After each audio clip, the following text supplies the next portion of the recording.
Chapter 22. The Sunken Island. As soon as they had breakfasted the next morning, Glinda and the Wizard and the three Adepts went down to the shore of the lake and formed a line with their faces toward the submerged island. All the others came to watch them, but stood at a respectful distance in the background. At the right of the sorceress stood Auda and Aura, while at the left stood the Wizard and Auja. Together they stretched their arms over the water's edge, and in unison the five chanted a rhythmic incantation. The chant they repeated again and again, swaying their arms gently from side to side, and in a few minutes the watchers behind them noticed that the lake had begun to recede from the shore. Before long, the highest point of the dome appeared above the water. Gradually the water fell, making the dome appear to rise. When it was 3 or 4 feet above the surface, Glinda gave the signal to stop, for their work had been accomplished. The blackened submarine was now entirely out of the water, but Uncle Henry and Cap'n Bill managed to push it into the lake.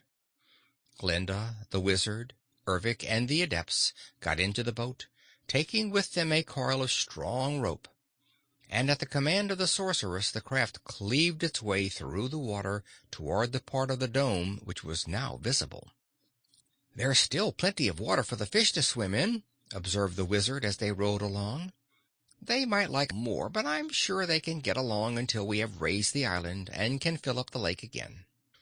The boat touched gently on the sloping glass of the dome, and the Wizard took some tools from his black bag and quickly removed one large pane of glass, thus making a hole large enough for their bodies to pass through. Stout frames of steel supported the glass of the dome, and around one of these frames the Wizard tied the end of a rope. "I'll go down first," said he, "for while I'm not as spry as Cap'n Bill, I'm sure I can manage it easily. Are you sure the rope is long enough to reach the bottom?" "Quite sure," replied the sorceress. So the Wizard let down the rope, and, climbing through the opening, lowered himself down, hand over hand, clinging to the rope with his legs and feet.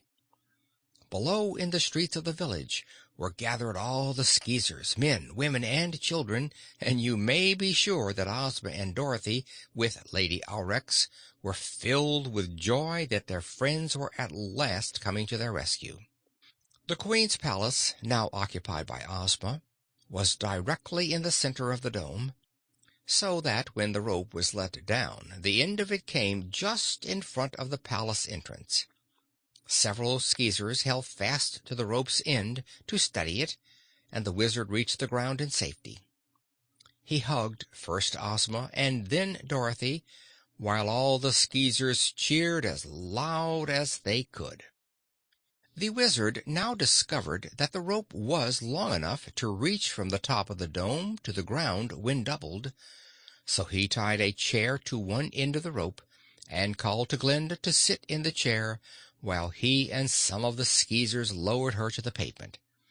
In this way the sorceress reached the ground quite comfortably, and the three Adepts and Ervic soon followed her. The Skeezers quickly recognized the 3 Adepts of Magic, whom they had learned to respect before their wicked queen betrayed them, and welcomed them as friends. All the inhabitants of the village had been greatly frightened by their imprisonment under water, but now realized that an attempt was to be made to rescue them. Glinda, the Wizard, and the Adepts followed Ozma and Dorothy into the palace, and they asked Lady Aurex and Ervic to join them. After Ozma had told of her adventures in trying to prevent war between the Flatheads and the Skeezers, and Glinda told all about the rescue expedition and the restoration of the 3 Adepts by the help of Ervic, a serious consultation was held as to how the island could be made to rise. "I've tried every way in my power," said Ozma, "but Coo-ee-oh used a very unusual sort of magic which I do not understand." She seems to have prepared her witchcraft in such a way that a spoken word is necessary to accomplish her designs, and these spoken words are known only to herself. That is a method we taught her, declared Aura the Adept. I can do no more, Glinda, continued Ozma, so I wish you would try what your sorcery can accomplish. First, then, said Glinda, let us visit the basement of the island, which I am told is underneath the village.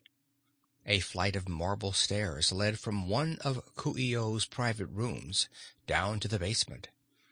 But when the party arrived, all were puzzled by what they saw. In the center of a broad, low room stood a mass of great cogwheels, chains, and pulleys, all interlocked and seeming to form a huge machine. But there was no engine or other motive power to make the wheels turn. "This, I suppose, is the means by which the island is lowered or raised," said Ozma. "But the magic word which is needed to move the machinery is unknown to us." The three Adepts were carefully examining the mass of wheels, and soon the golden-haired one said, "These wheels do not control the island at all. On the contrary, one set of them is used to open the doors of the little rooms where the submarines are kept, as may be seen from the chains and pulleys used. Each boat is kept in a little room with two doors, one to the basement room where we are now, and the other letting into the lake. When Coo ee oh used the boat in which she attacked the Flatheads, she first commanded the basement door to open, and with her followers she got into the boat and made the top close over them. Then, the basement door being closed, the outer door was slowly opened, letting the water fill the room to float the boat, which then left the island, keeping under water. "But how could she expect to get back again?" asked the Wizard. "Why, the boat would enter the room filled with water, and after the outer door was closed, a word of command started a pump, which pumped all the water from the room. Then the boat would open, and Coo ee oh would enter the basement." "I see," said the Wizard. "It is a clever contrivance, but won't work unless one knows the magic words." "Another part of this machinery," explained the white-haired Adept, "is used to extend the bridge from the island to the mainland. The steel bridge is in a room much like that in which the boats are kept, and at Coo ee oh's command it would reach out, joint by joint, until its far end touched the shore of the lake.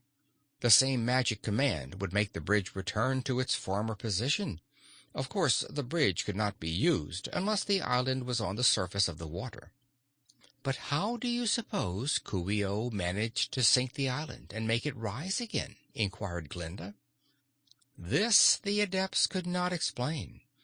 As nothing more could be learned from the basement, they mounted the steps to the Queen's private suite again, and Ozma showed them to a special room where Coo ee oh kept her magical instruments and performed all her arts of witchcraft. End of chapter 22.